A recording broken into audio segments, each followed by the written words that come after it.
Good morning friends, welcome back to Shwetashree lifestyle YouTube channel. So ಇವತ್ತು ನಾನು ಬೆಳಗಿನ ತಿಂಡಿಗೆ ಗೀ ರೈಸ್ ಮಾಡೋಣ ಅಂತ ಹೇಳಿ ತುಪ್ಪ ಹಾಕ್ಕೊಂಡಿದ್ದೀನಿ. ಒಂದು 3-4 ಸ್ಪೂನ್ ತುಪ್ಪ, ಆಮೇಲೆ ಪಲಾವ್ ಸಾಮಾನು, ಪಲಾವ್ ಎಲೆ, ಚಕ್ಕೆ, ಲವಂಗ, ಸೋಂಪು ಎಲ್ಲ ಹಾಕ್ಕೊಂಡಿದ್ದೀನಿ. ಸೊ ನೆಕ್ಸ್ಟು ಗೋಡಂಬಿ ಹಾಕ್ಕೊತಾ ಇದ್ದೀನಿ. ಚೆನ್ನಾಗಿರುತ್ತೆ ಗೀ ರೈಸ್ಗೆ ಗೋಡಂಬಿ ಎಲ್ಲ ಹಾಕ್ಕೊಂಡ್ರೆ, ತಿನ್ನಬೇಕಾದ್ರೆ ಬಾಯಿಗೆ ಸಿಗ್ತಾ ಇರುತ್ತಲ್ಲ, ಅವಾಗ ತುಂಬ ಚೆನ್ನಾಗಿರುತ್ತೆ ಗೋಡಂಬಿ. ಸೊ ಬೇಕಾದರೆ ನೀವು ಎಣ್ಣೆ ಹಾಕ್ಕೋಬೋದು ಅಥವಾ ತುಪ್ಪನೂ ಹಾಕ್ಕೋಬೋದು. ನಾನಿಲ್ಲಿ ತುಪ್ಪ ಹಾಕ್ಕೊಂಡಿದ್ದೀನಿ. ಸೊ ಒಂದು 4 ಹಸಿಮೆಣ್ಸಿನ್ಕಾಯಿ, ಒಂದು 2 ಈರುಳ್ಳಿ ಹಾಕ್ಕೊಂಡಿದ್ದೀನಿ. ಇದನ್ನು ನೀಟಾಗಿ ಫ್ರೈ ಮಾಡ್ಕೊಬೇಕು. ತುಪ್ಪದಲ್ಲಿ ಹಾಕ್ಕೊಂಡಿರೋದ್ರಿಂದ ತುಂಬ ಘಮ ಘಮ ಅಂತ ಸ್ಮೆಲ್ ಬರ್ತಾ ಇದೆ. ಗೋಡಂಬಿ ಎಲ್ಲ ಫ್ರೈ ಆಗಿದೆ. ಬೇಕಂದರೆ ಇದಕ್ಕೆ ಅರ್ಧ ತುಪ್ಪ ಅರ್ಧ ಎಣ್ಣೆ 2 ಸೇರಿಸ್ಕೊಬೋದು. ನೆಕ್ಸ್ಟು ನಾನು ಶುಂಠಿ ಬೆಳ್ಳುಳ್ಳಿ ಪೇಸ್ಟ್ ಹಾಕ್ಕೊಂಡು ಫ್ರೈ ಮಾಡ್ಕೊತಾ ಇದ್ದೀನಿ. ಇದು ಸ್ವಲ್ಪ ತಳ ಹಿಡಿಯೋ ಚಾನ್ಸಸ್ ಇರುತ್ತೆ, ಹಾಗಾಗಿ ಸ್ಟವ್ನ ಸ್ವಲ್ಪ ಸಿಮ್ಮಲ್ಲಿ ಇಟ್ಕೊಂಡು ನೀಟಾಗಿ ಫ್ರೈ ಮಾಡ್ಕೋಬೇಕು. ಈರುಳ್ಳಿ, ಗೋಡಂಬಿ, ಹಸಿಮೆಣ್ಸಿನ್ಕಾಯಿ, ಶುಂಠಿ ಬೆಳ್ಳುಳ್ಳಿ ಎಲ್ಲ ಹಾಕ್ಕೊಂಡಲ್ವ. ಆಮೇಲೆ ನಾನು ಬಟಾಣಿ ಹಾಕ್ಕೋಬೇಕಿತ್ತು, ಅದ್ರ ಬದಲು ನಾನು ತೊಗರಿ ಕಾಳಿತ್ತು, ಹಾಗಾಗಿ ತೊಗರಿ ಕಾಳನ್ನ ಹಾಕ್ಕೊಂಡು ಸೇರಿಸ್ಕೊತಾ ಇದ್ದೀನಿ. ಇದು ಚೆನ್ನಾಗಿರುತ್ತೆ, ಬಟಾಣಿನೂ ಚೆನ್ನಾಗಿರುತ್ತೆ. ಸೊ ನೀವು ಯಾವುದಿರುತ್ತೋ, ಯಾವ ಸೀಸನಲ್ಲಿ ನಾನೀಗ ತೊಗರಿಕಾಯಿ ಸೀಸನ್ ಅಲ್ವಾ, ಹಾಗಾಗಿ ನಾನೀಗ ತೊಗರಿ ಕಾಳು ಹಾಕ್ಕೊಂಡಿದ್ದೀನಿ. ಕಾಳು ಹಾಕ್ಕೊಂಡು ಮಾಡ್ಕೊತಾ ಇದ್ದೀನಿ. ಸೊ ನೆಕ್ಸ್ಟು ಉಪ್ಪು ಹಾಕ್ಕೊಂಡಿದ್ದೀನಿ. ಉಪ್ಪು ಹಾಕ್ಕೊಂಡು ನೀಟಾಗಿ ಫ್ರೈ ಮಾಡ್ಕೋಬೇಕು. 1 ಲೋಟ ಹಾಲು ಹಾಕ್ಕೊತಾ ಇದ್ದೀನಿ. ಅಂದರೆ ತೆಂಗಿನಕಾಯಿ ಹಾಲಲ್ಲ, ನಾರ್ಮಲ್ ಹಸುವಿನ ಹಾಲೇ ಹಾಕ್ಕೊಂಡು ಸೇರಿಸ್ಕೊತಾ ಇದ್ದೀನಿ. ಇದೇ ಒಂಥರ ಟೇಸ್ಟು ತುಂಬ ಚೆನ್ನಾಗಿ ಕೊಡುತ್ತೆ, ಡಿಫ್ರೆಂಟಾಗಿರುತ್ತೆ. ಸೊ ನೀವು ಒಂದು ಸತಿ ಟ್ರೈ ಮಾಡಿ, ಈ ಮೆಥಡಲ್ಲಿ ತುಂಬ ಚೆನ್ನಾಗಿ ಬರುತ್ತೆ. ನೆಕ್ಸ್ಟು ಅಕ್ಕಿ ನಮಗೆ ಎಷ್ಟು ಬೇಕೋ, ಎಷ್ಟು ಜನ ಇದ್ದೀವೋ ಅಷ್ಟು ಕ್ವಾಂಟಿಟಿನ ನಾನು ಹಾಕ್ಕೊಂಡು ನೀಟಾಗಿ ತೊಳೆದಿಟ್ಕೊಂಡಿದ್ದೀನಿ. ಇದಕ್ಕೆ ದಾಲ್ ಬೇಕಾದರೂ ಮಾಡ್ಕೊಬೋದು, ಅಥವಾ ಸಾಗು, ಅಥವಾ ನಿಮ್ಗೆ ಏನು ಇಷ್ಟನೋ ಚಟ್ನಿನೂ ಮಾಡ್ಕೊಬೋದು, ಎಲ್ಲ ಚೆನ್ನಾಗಿರುತ್ತೆ. ಸೊ ನಾನು ಈಗ ಎಲ್ಲ ಅಕ್ಕಿ ಹಾಕಿ ನೀಟಾಗಿ ಮಿಕ್ಸ್ ಮಾಡಿಕೊಂಡು ನೀರು ಹಾಕ್ಕೊಂಡು ಸೊ ನೆಕ್ಸ್ಟ್ ಲಿಡ್ ಕ್ಲೋಸ್ ಮಾಡಿ ಮುಚ್ತಾ ಇದ್ದೀನಿ. ಇದಕ್ಕೆ ಸ್ವಲ್ಪ ಪುದೀನ ಇದ್ದರೂ ಹಾಕೊಬೋದು, ಬಟ್ ನನ್ನ ಹತ್ರ ಪುದೀನ ಇರಲಿಲ್ಲ, ಹಾಗಾಗಿ ನಾನು ಪುದೀನ ಹಾಕಿಲ್ಲ. ಈಗ ನೆಕ್ಸ್ಟು ಇದಕ್ಕೆ ದಾಲ್ ಮಾಡ್ಕೊಬೋದು. ಸೊ ನಾನಿವತ್ತಿಲ್ಲಿ ಅರ್ಜೆಂಟ್ ಇತ್ತು, ಸ್ವಲ್ಪ ಮಕ್ಳಿಗೆ ಸ್ಕೂಲ್ಗೆ ಟೈಮ್ ಆಗಿತ್ತು, ಮತ್ತು ಆಂಟಿ ಮನೇಲಿ ಪೂಜೆನೂ ಇತ್ತು. ಬೆಳಗ್ಗೆ 8 ಗಂಟೆಗೆ ಹೋಗಬೇಕಾಗಿತ್ತು, ಹಾಗಾಗಿ ಬೇಗ ದಾಲ್ ಗೀಲ್ ಏನೂ ಮಾಡಲಿಲ್ಲ, ಚಟ್ನಿನೂ ಮಾಡಲಿಲ್ಲ. ಮಕ್ಳಿಗೆ ಇಷ್ಟೇ ಲೈಟಾಗಿ ಮಸಾಲೆ ಇಲ್ಲದೆ ಇರೋದು ಇದೇ ಇಷ್ಟಪಡ್ತಾರೆ ತಿನ್ನೋದಕ್ಕೆ. ಚಟ್ನಿ ದಾಲ್ ಅದೆಲ್ಲ ಹಾಕ್ಕೊಳ್ಳೋಕೆ ಇಷ್ಟಪಡಲ್ಲ ಅವರು, ಹಾಗಾಗಿ ನಾನೀಗ ಬೇಗ ಕ್ವಿಕ್ಕಾಗಿ ಗೀ ರೈಸ್ ಮಾಡಿದ್ದೀನಿ. ಸೊ ನೋಡಿ, ತುಪ್ಪ ಎಲ್ಲ ಮೇಲೆ ಎಷ್ಟು ಚೆನ್ನಾಗಿ ತೇಲ್ತಾ ಇದೆ ಅಂತ. ನೆಕ್ಸ್ಟು ಸ್ವಲ್ಪ ಲೈಟಾಗಿ ಕೊತ್ತಂಬರಿ ಸೊಪ್ಪು ಹಾಕ್ಕೊಂಡಿದ್ದೀನಿ. ಸೊ ಹಾಕ್ಕೊಂಡು ಉಪ್ಪೆಲ್ಲ ಕರೆಕ್ಟಾಗಿದೆಯಾ ನೀಟಾಗಿ ಈಗ ಚೆಕ್ ಮಾಡ್ಕೊಳ್ಳಿ. ಆಮೇಲೆ ನಾನು ಲಿಡ್ ಕ್ಲೋಸ್ ಮಾಡಿ 1 ವಿಷಲ್ ಕೂಗಿಸ್ತೀನಿ. ನೆಕ್ಸ್ಟು ಗೀ ರೈಸ್ ರೆಡಿ ಆಗಿರುತ್ತೆ. ತುಂಬ ಟೇಸ್ಟಿಯಾಗಿರುವಂಥ, ಈಸಿಯಾಗಿ, ಏನು ತರಕಾರಿ ಏನು ಇಲ್ಲದೇ ಇದ್ದಾಗ ಈ ರೀತಿ ಗೀ ರೈಸ್ ಮಾಡ್ಕೊಬೋದು, ತುಂಬ ಚೆನ್ನಾಗಿರುತ್ತೆ. ಮಕ್ಕಳಿಗೆ ಬಾಕ್ಸ್ಗೆಲ್ಲ ಪ್ಯಾಕ್ ಮಾಡಬೇಕು ಆಲ್ರೆಡಿ. ನೆಕ್ಸ್ಟ್ ಈ ಕಡೆ ಆಂಟಿ ಮನೆಗೆ ಬಂದ್ವಿ. ಪೂಜೆ ಅವಾಗ ಸ್ಟಾರ್ಟ್ ಮಾಡಿದರು. ಸೊ ಪೂಜೆ ಎಲ್ಲ ತುಂಬ ಚೆನ್ನಾಗಾಯಿತು. ಇದು ನವಗ್ರಹ ಪೂಜೆ ಮಾಡಿದ್ದಾರೆ. ಈ ಕಡೆ ಮೃತ್ಯುಂಜಯ ಹೋಮಕ್ಕೆ ಎಲ್ಲ ರೆಡಿ ಮಾಡ್ಕೊತಾ ಇದ್ದಾರೆ. ನಾನು ಲಾಸ್ಟಲ್ಲಿ ಸ್ವಲ್ಪ ವಿಡಿಯೋ ಮಾಡಿಕೊಂಡೆ ಅಷ್ಟೇ. ಸೊ ತುಂಬ ಚೆನ್ನಾಗಿ ನಿಧಾನಕ್ಕೆ, ಪುರೋಹಿತರಂತೂ ತುಂಬ ಚೆನ್ನಾಗಿ ಮಾಡಿದ್ರು ಪೂಜೆ ಎಲ್ಲ. ನಾನು ಮೃತ್ಯುಂಜಯ ಹೋಮನ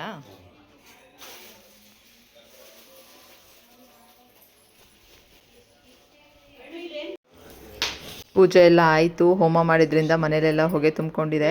ಸೊ ನಾನೀಗ ಟೀ ಮಾಡ್ತಾಯಿದ್ದೀನಿ ಎಲ್ಲರಿಗೂ. ಪೂಜೆ ಆದಮೇಲೆ ಎಲ್ಲರೂ ತಿಂಡಿ ಮಾಡ್ಕೊಂಡು ತಿಂದು ಆಮೇಲೆ ಅಡುಗೆಗೆ ರೆಡಿ ಮಾಡ್ತಾಯಿದ್ದೀವಿ. ನೋಡ್ಬೋದು ನಮ್ಮ ನಾದಿನೀರು ಎಲ್ಲ ಬಂದಿದ್ದರು, ಆಂಟಿ ಎಲ್ಲರೂ.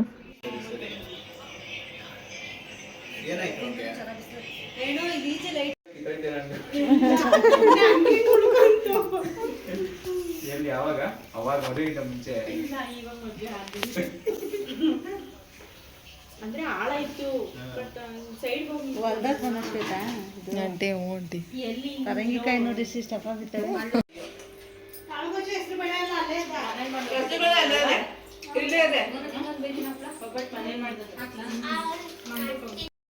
Hi friends, good evening. ಈಗ ಆಲ್ರೆಡಿ ಸಂಜೆ ಆಗಿದೆ.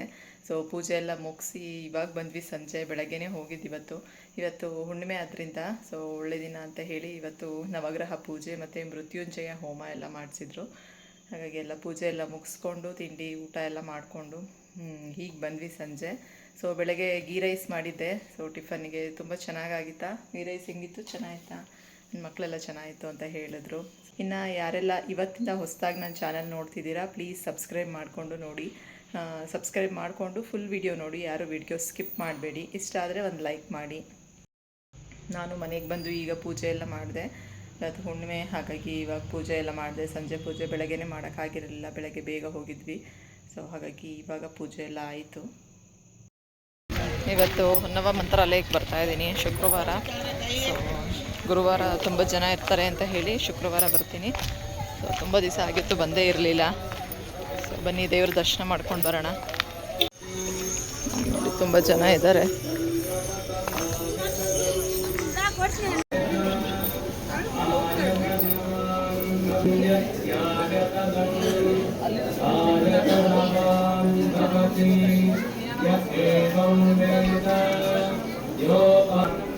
ದೀಪ ತಗೊಳ್ಳೋದು ಇವಾಗ ಈ ಕಡೆ ಚೇಂಜ್ ಮಾಡಿದ್ದಾರೆ.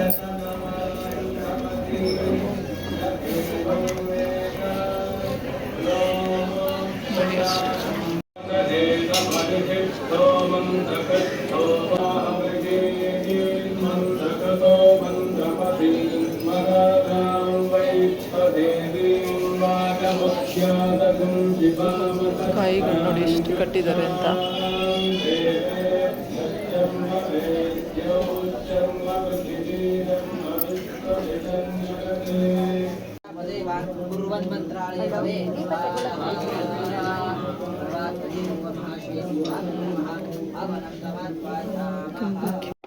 ಕಾಯಿ ಕಟ್ಟಿ 21 ವಾರ ಮುಗಿದವರು ಇಲ್ಲಿ ಹೋಮ ಮಾಡಿಸ್ಬೇಕು ಅಂತ ಹೇಳಿ ಪುರೋಹಿತರು ಹೇಳ್ತಾರೆ. ಹಾಗಾಗಿ ಪೂಜೆ ಮುಗ್ದಿರೋರೆಲ್ಲ ಹೋಮ ಮಾಡಿಸ್ತಾ ಇರ್ತಾರೆ. ಇವತ್ತಂತೂ ತುಂಬ ಜನ ಇದ್ದರು, ಶುಕ್ರವಾರ ಆಗಿದ್ರು. ಸೊ ನಾವು ಕ್ಯೂನಲ್ಲಿ ನಿಂತ್ಕೊಂಡು ನಾನು ದೀಪ ತಗೊಂಡೆ. ಸೊ ನೆಕ್ಸ್ಟು ಈಗ ಹೋಮ ಮುಗಿದ ಮೇಲೆ ಕಾಯಿನ ಬಂದು ಇಲ್ಲಿ ಇದರಲ್ಲಿ ಕುಂಡದಲ್ಲಿ ಹಾಕ್ತಾರೆ. ಹಾಗಾಗಿ ಅದಕ್ಕೂ ತುಂಬ ಜನ ಇದ್ದರು, ತುಂಬ ಜನ ಪೂಜೆ ಮಾಡಿಸ್ತಾ ಇದ್ದರು. ನೆಕ್ಸ್ಟ್ ಈ ಕಡೆ ಊಟದ ಹಾಲೆಲ್ಲ ತುಂಬ ಚೆನ್ನಾಗಿ ಮಾಡಿದ್ದಾರೆ.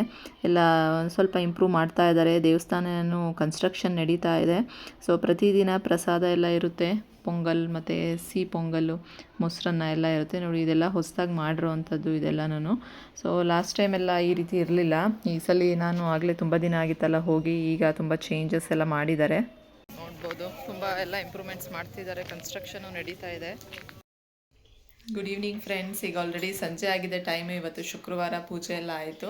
ಸೊ ದೇವಸ್ಥಾನಕ್ಕೆ ಹೋಗಿ ಬಂದಮೇಲೆ ತುಂಬ ಚಳಿ ಅನಿಸ್ತಿತ್ತು. ಬಟ್ ಮಧ್ಯಾಹ್ನದಿಂದ ಸ್ವಲ್ಪ ಬಿಸಿಲು ಬಂದಿತ್ತು. ಮನೆ ಒಳಗಂತೂ ಸಿಕ್ಕಾಪಟ್ಟೆ ಚಳಿ ಅನಿಸ್ತಾ ಇದೆ. ಇನ್ನು ಯಾವಾಗ ಚಳಿ ಇನ್ಮೇಲೆ ಸ್ಟಾರ್ಟ್ ಆಗುತ್ತೆ. ಸೊ ಹೊರಗಡೆ ಬಿಸಿಲಿಗೆ ಹೋದರೆ ತುಂಬ ಬಿಸಿಲು, ಮನೆ ಒಳಗಿದ್ರೆ ಚಳಿ, ಆ ರೀತಿ ಅನಿಸ್ತಾ ಇರುತ್ತೆ.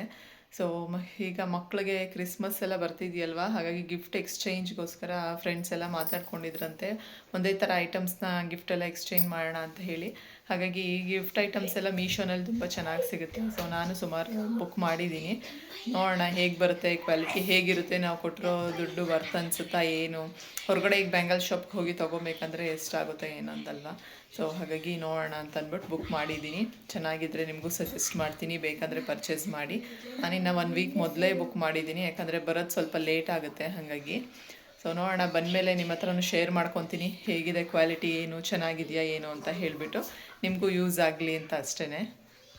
ನೆಕ್ಸ್ಟು ಸಂಜೆ ಸ್ವಲ್ಪ ಈವ್ನಿಂಗ್ ಸ್ನ್ಯಾಕ್ಸ್ ಮಾಡ್ಕೊಳ್ಳೋಣ, ಸಲಾಡ್ ಥರ ಅಂತ ಹೇಳಿ ಕಡಲೆಕಾಳೆಲ್ಲ ಮೊಳಕೆ ಕಟ್ಟಿದ್ದೆ.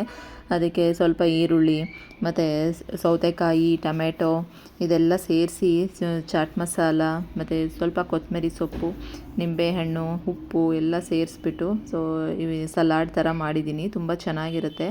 ಸೊ ಸಲಾಡ್, ಹೆಸರು ಕಾಳು ಸಲಾಡ್ ಆಗಿರ್ಬೋದು ಅಥವಾ ಕಡಲೆಕಾಳು ಸಲಾಡ್ ಆಗಿರ್ಬೋದು, ತುಂಬ ಹೆಲ್ತ್ಗೆ ಒಳ್ಳೆಯದು. ಸ್ವಲ್ಪ ಚಿಲ್ಲಿ ಪೌಡ್ರು ಹಾಕೊತಾ ಅಂದರೆ ಮೆಣಸಿನ ಪೌಡ್ರನ್ನು ಹಾಕೊಬೋದು ನೀವು. ನೋಡಿ ಎಮ್ಮಿ ಆಗಿರುವಂಥ ಟೇಸ್ಟಿ ಆಗಿರುವಂಥ ಸಲಾಡ್ ರೆಡಿ ಆಗಿದೆ. ನೀವು ಮಾಡ್ಕೊಳ್ಳಿ, ತಿನ್ಕೊಳ್ಳಿ. ಸ್ಕೂಲ್ ಡೇಗೆ ಡ್ಯಾನ್ಸ್ ಪ್ರಾಕ್ಟೀಸ್ ನಡೀತಾ ಇದೆ. ಆರ್ಯ ನೀನು ಮಾಡೋ, ನಿನ್ನ ಸ್ಕೂಲ್ ಡೇಗೆ ಯಾವ್ದು ಮಾಡಿದ್ದೆ ಮಾಡು. ಅವ್ರದ್ದಾಗಲೇ ಆಗೋಗಿದೆ, ಇವ್ರದ್ದು ಈಗ ಪ್ರಾಕ್ಟೀಸಿಂಗ್ ನಡೀತಾ ಇದೆ. ಸ್ಯಾಟರ್ಡೇ ಮಕ್ಕಳೆಲ್ಲ ಆಲ್ರೆಡಿ ಎಲ್ಲ ಟಿಫನ್ ಆಯಿತಾ ನಿಮ್ಮಿಬ್ರದ್ದು? ಏಕೆ ನಿಂದಾಯ್ತೇನೋ ವಿಜು ಟಿಫನ್ನು? ಅದಕ್ಕೆ ಡ್ಯಾನ್ಸ್ ಆಡೋಕ್ಕೆ ಬಂದ್ಬಿಟ್ಟವನು ಇವತ್ತು. ಮೋನಿಶ್ ಅವ್ರದ್ದು ಉಪ್ಪಿಟ್ಟು ಇವತ್ತು. ಡ್ಯಾನ್ಸ್ ಕ್ಲಾಸ್ಗೆ ಹೋಗ್ತಾ ಇದೆಯೇನೋ? ಮತ್ತೆ ಸ್ಕೂಲಲ್ಲಿ ಡ್ಯಾನ್ಸ್ ಇತ್ತಂತೆ, ಅದಕ್ಕೆ ಡ್ಯಾನ್ಸ್ ಮಾಡ್ತಾ. ಓ ಇದೇನಾ ಅವತ್ತು ನೀನು ಆ್ಯನ್ಯುವಲ್ ಡೇಗೆ ಆಡಿದ್ದು? ಹಾಂ, ಬೇರೆದು. ಸಾಟರ್ಡೆ ಬಂತು ಅಂದರೆ ಮಕ್ಕಳಿಗೆಲ್ಲ ಸಖತ್ ಖುಷಿ. ಸಾಟರ್ಡೆ ಎಲ್ಲರಿಗೂ ರಜಾ ಇರೋದ್ರಿಂದ ಫ್ರೆಂಡ್ಸ್ ಎಲ್ಲ ಜೊತೆಗೆ ಸೇರ್ಕೊಂಡು ಡ್ಯಾನ್ಸ್ ಆಡೋದು, ಆಟ ಆಡೋದು, ಬೆಳಗ್ಗಿನ ಸಂಜೆವರೆಗೂ ಇದೇ ಆಗಿಬಿಡುತ್ತೆ ಸಾಟರ್ಡೇಸು. ನೋಡಿ ಡ್ಯಾನ್ಸ್ ಆಡ್ತಿದ್ದಾನೆ. ಸೊ ತುಂಬ ಚೆನ್ನಾಗಿರುತ್ತೆ. ಮಕ್ಕಳು ಸೇರಿದಾಗ ಎಲ್ಲ ಅವ್ರವ್ರದ್ದೇ ಪ್ರಪಂಚ, ಅವ್ರವ್ರದ್ದೇ ಎಲ್ಲ ಮಾತಾಡಿಕೊಂಡು ಆಟ ಆಡಿಕೊಂಡು ತುಂಬ ಎಂಜಾಯ್ ಮಾಡ್ತಾರೆ. ಇವತ್ತು ಸ್ಯಾಟರ್ಡೆ, ಮಕ್ಕಳಿಗೆಲ್ಲ ರಜಾ, ಹಾಗಾಗಿ ಎಲ್ಲರೂ ಆಲ್ರೆಡಿ ಆಟ ಆಡೋಕ್ಕೆ ಬಂದುಬಿಟ್ಟಿದ್ದಾರೆ.